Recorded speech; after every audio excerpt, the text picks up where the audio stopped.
నుంచి get out అని అనలేరు, అలాగని పార్టీలోనే కంటిన్యూ అవమని చెప్పలేరు. తిరువనంతపురం ఎంపీ శశి థరూర్ విషయంలో కాంగ్రెస్ హైకమాండ్ పరిస్థితి ఇది. కీలకమైన పార్లమెంట్ సెషన్స్ నడుస్తున్నాయి. పార్టీ స్టాండ్ ప్రకారం ఎలా వ్యవహరించాలో పెట్టే మీటింగ్స్ కు శశి థరూర్ రావడం లేదు. అదేమంటే తన రీజన్స్ తాను చెబుతాడు. గట్టిగా అడిగితే అసలు మీ లెక్కేంటిని అన్న అనేస్తాడేమో అనే భయం కొందరి పార్టీ నేతల్లో ఉంది.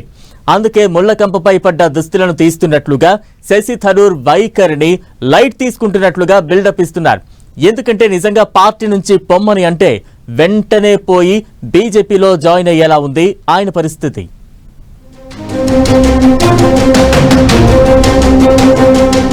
కాంగ్రెస్ లో ఆయన తీరే వేరు. శశి థరూర్ బీజేపీకి ఓపెన్ ఫ్రెండే.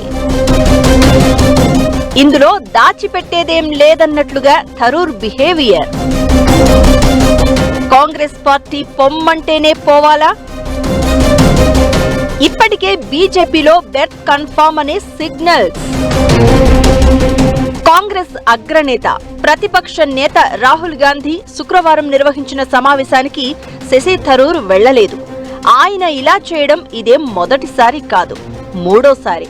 అయితే కొంతమంది మాత్రం శశి థరూర్ రాహుల్ గాంధీకి తన ఇతర కార్యక్రమాల గురించి ముందే సమాచారం ఇచ్చారని చెప్తున్నారు. అయితే కాంగ్రెస్ చీఫ్ విప్ మాత్రం శశి థరూర్ ఎందుకు మీటింగ్ కి రాలేదో కారణం తెలియదన్నారు. ప్రధానమంత్రి మోదీ చేపట్టే కార్యక్రమాలను పొగడడం, ఎన్డీఏ పాలసీలను భుజాన మోయడం తిరువనంతపురం ఎంపీగా కామన్ గా మారింది. ఈ క్రమంలో శశి థరూర్ కాంగ్రెస్ కి పరోక్షంగా చురకలు కూడా వేస్తున్నారు.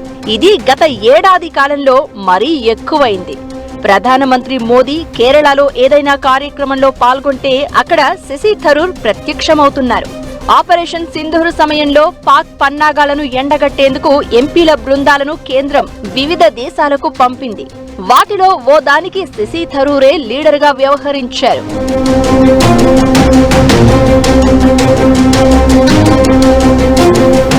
శుక్రవారం నాటి సమావేశానికి శశి థరూర్ రాకపోయినా ఆయన వెర్షన్ మాత్రం ముందు క్లియర్ గానే చెప్పారు. తానేం ఈ మీటింగ్స్ కి కావాలని స్కిప్ చేయడం లేదని చెప్పుకొచ్చారు.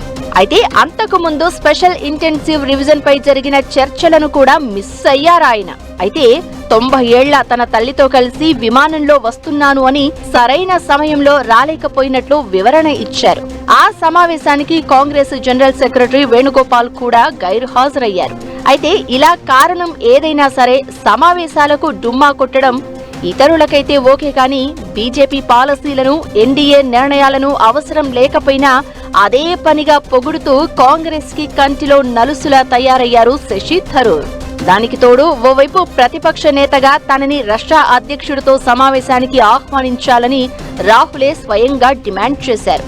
దానిని కేంద్ర ప్రభుత్వం పక్కన పెట్టేసింది. అది అలా ఉండనీయకుండా శశి థరూర్ ని మాత్రం పుతిన్ డిన్నర్ పార్టీకి పిలిచింది. దీంతో ఇది కేవలం కాంగ్రెస్ ను ఇరిటేట్ చేయడానికే అనేది అర్థమవుతోంది.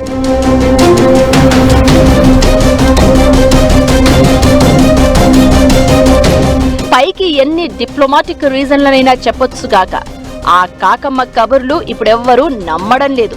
అందుకే పవన్ ఖేరా అనే కాంగ్రెస్ ప్రతినిధి క్రిస్టల్ క్లియర్ గా ఓ మాట చెప్పారు.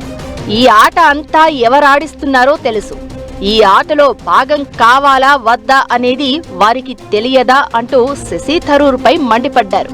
అయితే డైరెక్ట్ గా కాంగ్రెస్ అధిష్టానం ఇంతవరకు శశి థరూర్ కి వ్యతిరేకంగా ఒక్క మాట మాట్లాడలేదు. బీహార్ అసెంబ్లీ ఎన్నికల ఫలితాలపై కూడా శశి థరూర్ డైలాగులేశారు. అయినా శశి థరూర్ ని ఇగ్నోర్ చేశారు. అంటే దానర్థం శశి థరూర్ ని ప్రస్తుతానికి పట్టించుకోకపోవడమే మంచిదని కాంగ్రెస్ అగ్రనాయకత్వం డిసైడ్ అయినట్లుంది.